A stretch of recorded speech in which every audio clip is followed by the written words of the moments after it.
Assalamualaikum warahmatullahi wabarakatuh. Cerita yang akan saya bacakan berjudul Sampai Sesudah Mati, karya Dedi Van Sophie yang terdapat dalam bukunya Rumah Tepi Kali.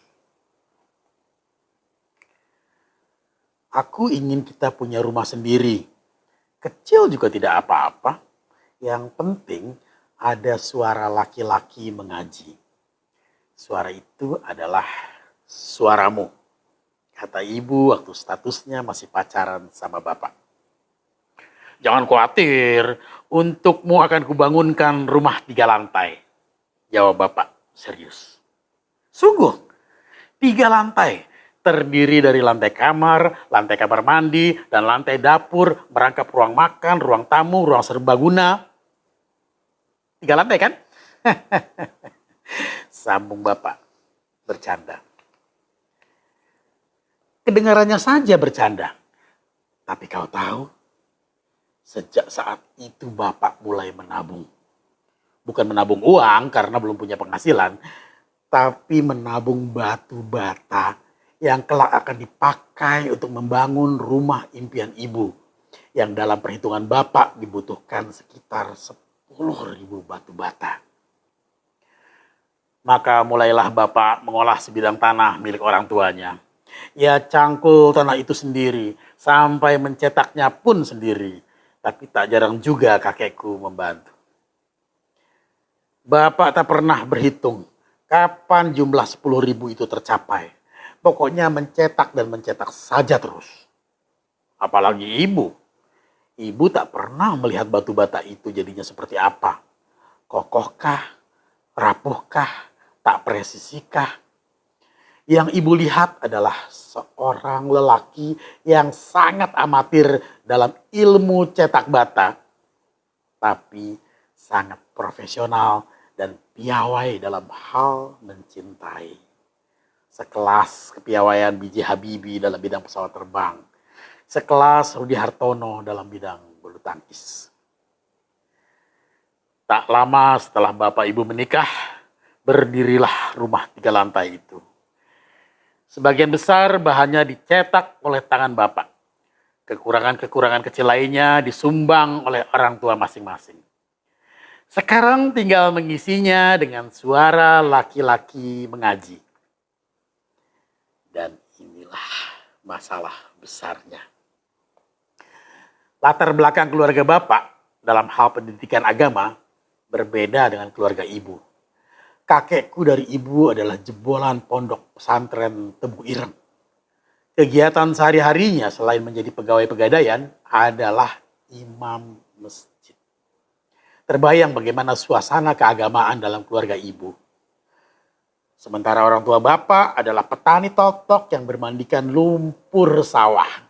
Agama sekedarnya saja. Tak bisa mengaji asal tak mencuri. Tak heran bapak tak bisa mengaji. Sholat pun mirip puasa Senin Kamis. Jarak antara sholat asar ke maghrib bisa sampai 2-3 hari. Ibu sudah sering mengingatkan dengan lembut sampai agak keras. Tapi rupanya mencetak orang taat itu tak bisa secepat dan semudah mencetak batu bata. Puncaknya pada suatu malam, ibu mendapati bapak pulang dengan mulut bau alkohol. Bapak tak bisa mengelak. Tapi ia mengaku dipaksa minum oleh bos di tempat kerjanya. Ibu menyerah. Ibu pulang ke rumah orang tuanya. Padahal bapak bersungguh-sungguh bilang sangat mencintai ibu. Untuk membangun rumah ini mungkin cukup dengan modal mencintaiku. Tapi tidak mungkin membangun rumah tangga yang sakinah bila tak mencintai Allah dan Rasulnya. Kata ibuku tegas. Bapak sering mendengar tentang ancaman siksa api neraka bagi yang meninggalkan sholat. Namun bagi bapak, kepergian ibu adalah neraka yang datangnya dipercepat. Bukan di hari akhirat. Tapi di hari pertama rumah itu kosong tanpa ibu. Tak menunggu lama, bapak menyusul ibu ke rumah orang tuanya. Namun saat itu ibu mengurung diri di kamar. Tak bisa lain, bapak hanya bisa bicara dari balik pintu. Ayo pulang. Rumah itu sudah jadi neraka tanpa kamu. Kalau kamu masih mencintai aku, pulang. Selamatkanlah aku. Tak ada respon apa-apa dari balik pintu.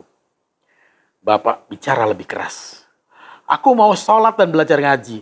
Tapi harus kamu sendiri yang ngajari. Aku sudah tua, tak tahu harus belajar ngaji di mana. Di desa hanya ada guru ngaji untuk anak-anak. Aku malu. Tolonglah. Harap kamu memaklumi keadaanku.